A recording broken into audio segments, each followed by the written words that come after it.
لَتَرَوُنَّ الْجَحِيمَ، تم ضرور جہنم کو دیکھو گے. جہنم، ہائے ہائے. اب یہ پورا ایک ٹاپک ہے کہ جہنم کیسی ہے اور کیا ہے. کبھی انشاءاللہ آپ کے علاقے میں موقع ملا تو تقریر اس پر ہوگی کہ جہنم کیسی ہے. اتنا سمجھ لیجئے کہ تکلیف اور ٹارچر کی آخری حد ہے جہنم. جہنم وہ جگہ ہے جہاں آپ موت کی آرزو کریں گے مگر موت نہیں ملے.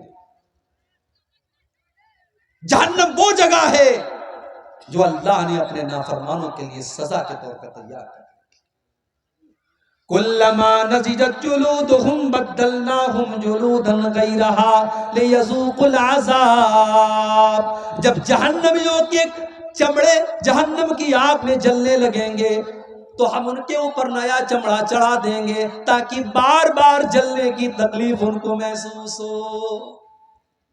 جہنمیوں کو آگ کا بستر دیا جائے گا، ان کو ایسا پھل دیا جائے گا جس کو کھانے کے بعد ان کا پیٹ انگارہ بن جائے گا.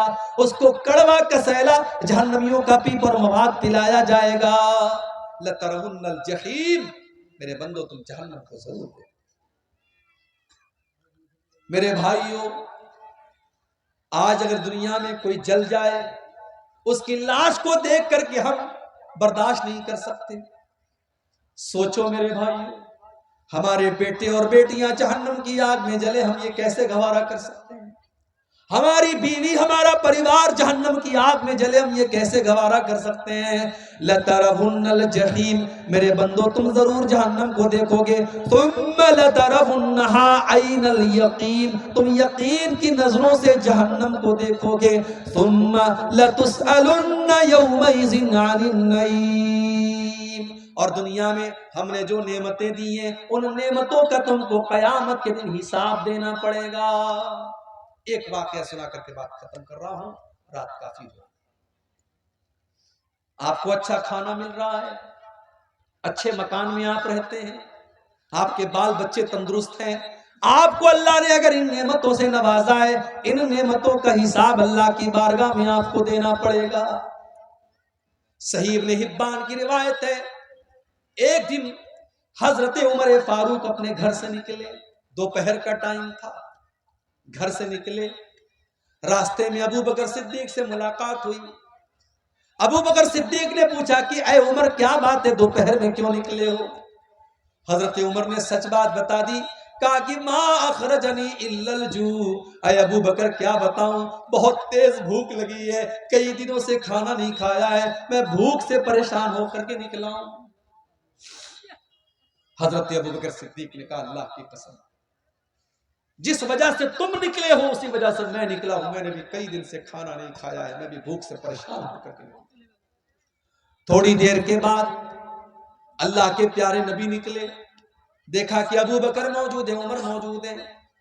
اے ابو بکر، اے عمر کیا بات ہے، اتنی دوپہر میں کیوں نکلے ہو؟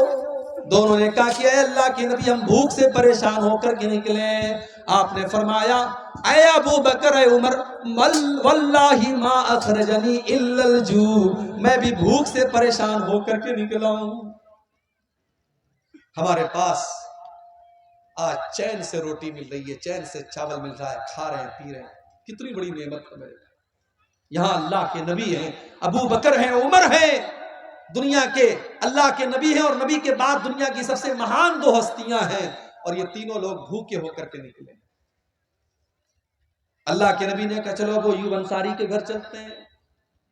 یہ ابو ایوب انصاری کون تھے؟ یہ وہی صحابی تھے جب اللہ کے نبی مدینہ پہنچے تھے تو آپ کی اونٹنی ان کے دروازے کے پاس بیٹھی تھی اور آپ نے انہی کے گھر میں قیام کیا تھا، اور یہ اللہ کے نبی کے میزبان تھے. اللہ کے نبی کی عادت تھی کہ روزانہ ابو ایوب انصاری کے گھر جاتے تھے اور ابو ایوب انصاری کچھ ناشتہ آپ کو کراتے تھے. دوپہر کا ٹائم تھا، اللہ کے نبی گئے، دروازہ کھٹکھٹایا، بیوی نے دروازہ کھولا، ام ایوب نے دروازہ کھولا، دیکھا کہ اللہ کے نبی اور ابو بکر اور عمر موجود ہیں. ام ایوب نے کہا مرحبا، خوش آمدید، ویلکم، سواگت، اے اللہ کے نبی آپ میرے گھر پر پدھارے ہیں، آپ میرے گھر پر آئے ہیں، یہ تو میرے لیے بڑی قسمت کی بات ہے، اے اللہ کے نبی آپ جلدی سے گھر میں تشریف لائیں۔ نبی اکرم نے پوچھا ابو ایوب انصاری ہیں گھر پہ؟ اے اللہ کے نبی وہ تو کھیت میں کام کر رہے ہیں۔ ابھی یہ بات چیت چل ہی رہی ہے کہ ابو ایوب انصاری کھیت میں کام کر رہے ہیں اور کانوں میں اللہ کے نبی کی آواز پہنچی، آئے دروازے پر اور خوش ہو کر کے کہنے لگے آج تو میری بڑی خوش نصیبی کی بات ہے، اللہ کے رسول میرے گھر پہ آئے ہیں، ابو بکر میرے گھر پہ آئے ہیں، عمر میرے گھر پہ، تینوں لوگ گھر میں داخل ہوئے۔ ابو ایوب انصاری نے پوچھا اے اللہ کے نبی آپ تو شام کے ٹائم آتے تھے، دوپہر کے ٹائم آپ نہیں آتے تھے، کیا بات ہے؟ اے ابو ایوب بہت تیز بھوک لگی ہے، کچھ کھانے کا لاؤ۔ اے اللہ کے نبی ابھی لاتا ہوں۔ جلدی سے دوڑے دوڑے گئے اور کھجوروں کی ہر ٹائپ کی کھجوروں کا گچھا توڑ کے لے آئے، کچھ پکی کھجوریں تھی، کچھ کچی کھجوریں تھی، کچھ تر کھجوریں تھی، کچھ سوکھی کھجوریں تھی، ساری کھجوروں کا گچھا لے کے آ گئے، ٹھنڈا ٹھنڈا پانی لے کے آ گئے، اپنی بیوی سے کہا تو روٹی بنا، اور بکری کو پکڑ کے لائے اور بکری کو ذبح کرنے لگے۔ نبی اکرم نے پوچھا کہ یہ دودھ دینے والی بکری تو نہیں ہے؟ کہا نہیں ہے اللہ کے نبی۔ کہا ٹھیک ہے ذبح کر دو۔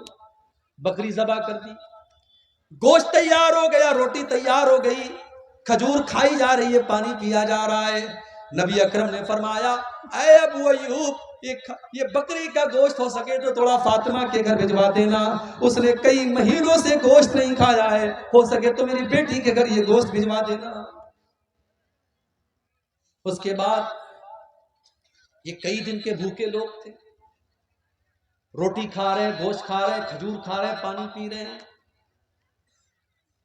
طبیعت بالکل مطمئن ہو گئی، سیٹسفائیڈ ہو گئی، لیکن اللہ کے نبی کی آنکھوں سے آنسو بہ رہے ہیں۔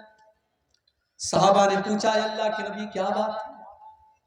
کئی دنوں کے بعد آپ کو اچھا کھانا مل رہا ہے، کھجور مل رہی ہے، پانی مل رہا ہے، بکرے کا گوشت مل رہا ہے، اور آپ کی آنکھوں میں آنسو بہ رہے ہیں۔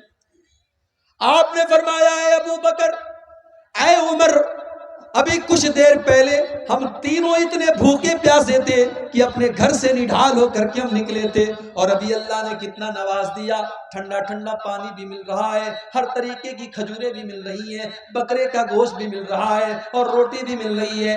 اے ابو بکر، اے عمر، یہی تو اللہ کی وہ نعمتیں ہیں جن نعمتوں کا اللہ حساب لے گا، اور اللہ نے قرآن میں یہ کہہ بھی دیا ہے لَتُسْأَلُنَّ يَوْمَئِذٍ عَنِ النَّعِيمِ، میرے بندو تم سے اللہ تمہاری نعمتوں کا حساب لے گا۔ میرے بھائیوں، میرے نوجوان ساتھیوں، اگر آپ خوبصورت ہیں تو یہ خوبصورتی بھی نعمت ہے اور اللہ حساب لے گا۔ اگر آپ باڈی بلڈر ہیں اور آپ کے بدن میں طاقت ہے، اس طاقت کا اللہ حساب لے گا۔ اگر آپ پورے گاؤں میں سب سے زیادہ پیسے والے ہیں اور آپ کے پاس دولت ہے، اس دولت کا اللہ حساب لے گا۔ اگر آپ بال بچے والے ہیں اور آپ کے بہت سارے بچے ہیں اور سب تندرست ہیں، خوشحال ہیں، ان بچوں کا بھی اللہ حساب لے گا۔ لَتُسْأَلُنَّ يَوْمَئِذٍ عَنِ النَّعِيمِ، اللہ اپنی نعمتوں کا حساب لے گا۔ اب آپ کو کرنا کیا ہے؟ کرنا بس اتنا ہے کہ آپ اللہ کی نعمتوں کا صحیح استعمال کریے۔ اللہ نے جو نعمت بھی آپ کو دی ہے، چاہے وہ علم کی شکل میں ہو، وہ دولت کی شکل میں ہو، وہ طاقت کی شکل میں ہو، حکومت کی شکل میں ہو، آپ اس نعمت کا صحیح استعمال کیجئے، اس کو ایسی جگہ استعمال کیجئے جہاں اللہ راضی ہوتا ہو۔ انشاءاللہ اللہ آپ کو اس کا بہتر بدلہ دے گا۔ یہ سورہ تکاثر کی آیات کی چند تفسیر میں نے آپ کے سامنے تھوڑی سی مختصر تفسیر آپ کے سامنے پیش کی ہے۔ اللہ سے دعا ہے رب العالمین ہم سب کو اپنی زندگی میں آخرت کی تیاری کرنے کی توفیق عطا فرمائے۔ اللہ موت کے بعد کی زندگی کی بھی ہم سب کو تیاری کرنے کی توفیق عطا فرمائے۔ آمین۔ وآخر دعوانا الحمدللہ رب العالمین۔